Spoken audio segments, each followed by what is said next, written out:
My name is Fritz, and I am a blacksmith. In my youth I toiled away on the fields of my village. When I had free time, my uncle would teach me the art of blacksmithing. From making and fixing tools, hooves and the like, all the way to forging weaponry, swords, arrow tips, and spear tips. As I got older, so did my uncle, eventually passing away peacefully in his sleep. I took over his shop.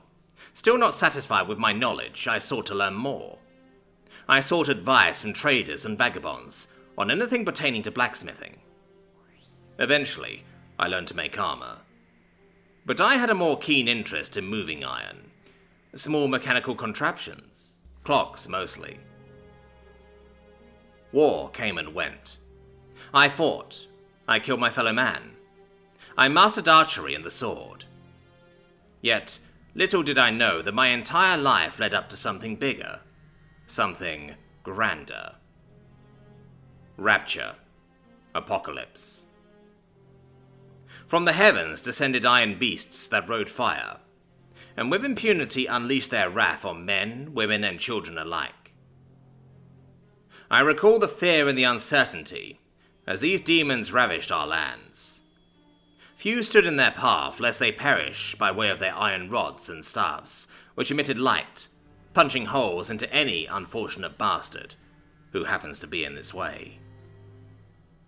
"The wrath of God," the priest said.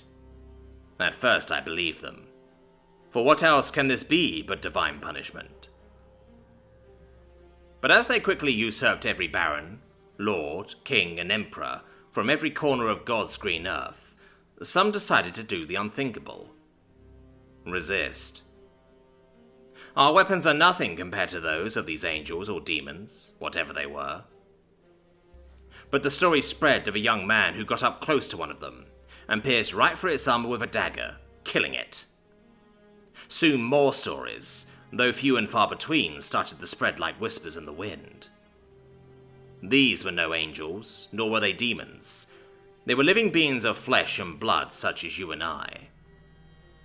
That got me thinking. These were not divine artifacts they wield, but tools. Much more complicated and elaborate tools, but tools nonetheless. Hence, they could be studied. As the years went by, and the invaders established control, they brought with them more and more incredible tools. Massive metal contraptions on wheels akin to wagons, moving without beasts of burden, but some sort of internal mechanism.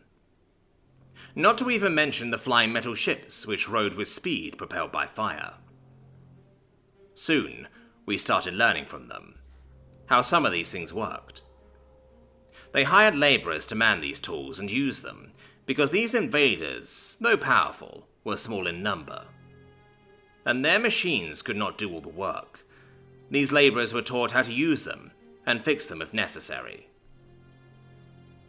We discovered they were unfamiliar with our home. They were trying to learn about us as much as we did about them, but for diametrically different reasons. For them it was about total control. For us it was how to fight them. They used a type of crystal to power their machines and weapons. If handled improperly, it would fry and burn anyone unfortunate enough to be touching it directly, or via metal touching the crystal. It was also discovered water also transmits this heat or energy, if in direct contact to an uncovered crystal. The Resistance, where every religion and creed stood together in unity for a singular goal, to kick the invaders out, needed to obtain these crystals. But they couldn't be taken directly for the aforementioned reasons.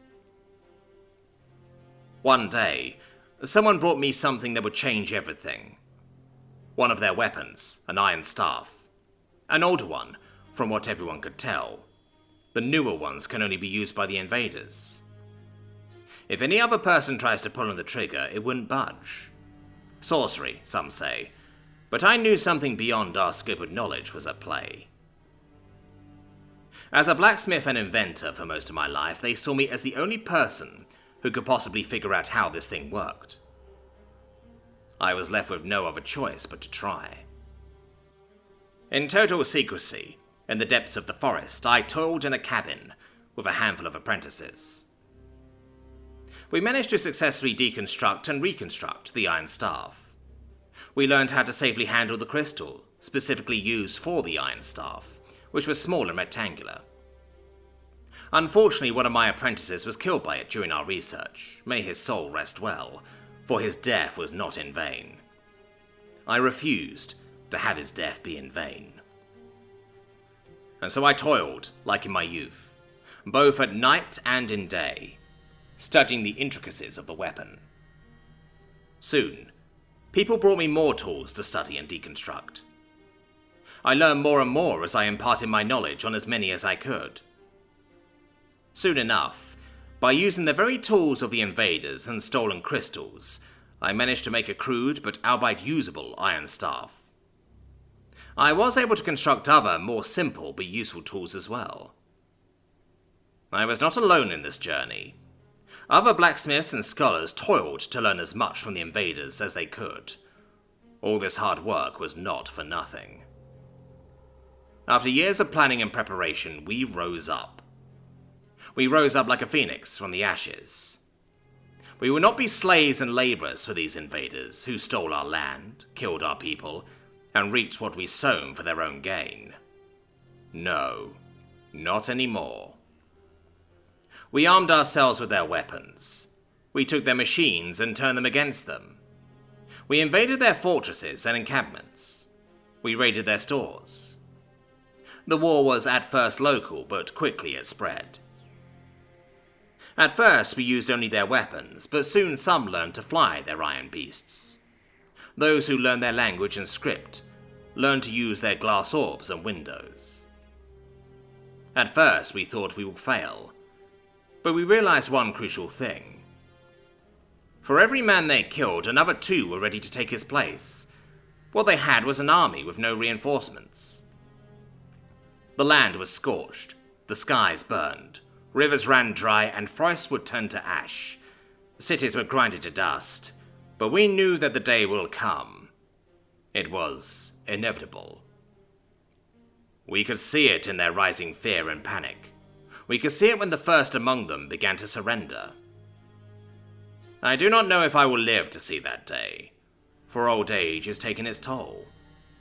I know the price we pay. I know the price we will pay will be high, but we will breathe free once more, and we will turn our gaze to the heavens. We will ride iron beasts of our own. We will ride that fire in the sky, and we will have our vengeance. I know this, for my name is Fritz, and I am human.